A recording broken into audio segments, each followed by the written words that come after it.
Спортқа қойылған ақшалар, чоң ұтыштар, тез арада төлемдер, ишенимді букмекер.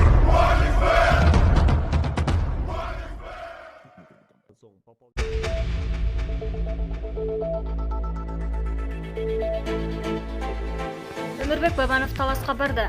Жогорку кеңештин Кыргызстанга кайтып келген мурдагы депутаты Өмірбек Бабанов учурда үй-бүлөсү менен Талас областында жүрөт. Бул тууралуу саясатчынын партиялашы парламент депутаты Мирлан Ченчероев билдирди. Өмірбек Токтогулу 1 жыл 9 ай Кыргызстанда болгон жок. Таласта ата-энесинин үйү бар. Ал өзүнүн айылына келди. Ага чейин ыйык жер болгон Манасордогу зыярат кылып, жакындары менен түлөө өткөрдү. Бабановду Жогорку кеңештеги Республика Ата-Журт фракциясынын депутаттары Кенжебек Бокоев, Руслан Казакбаев баш болгон тарапташтары коштоп жүрөт. Ал Орусиядан Бишкекке 9 августта учуп келген аны Манас эл аралык аэропортунан жүздөгөн тарапташтары тосуп алышкан.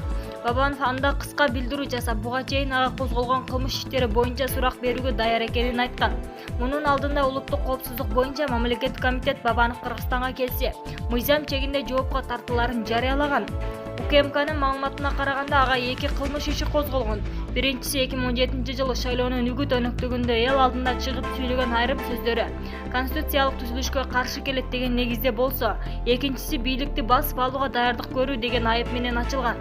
Бабанов 2017 жылдагы президенттик шайлоодон кийин өлкөдөн чыгып кеткен, кийин депутаттык мандатын тапшырып саясаттан толугу менен кеткенин билдирген. Маалымат булагы Азат.kz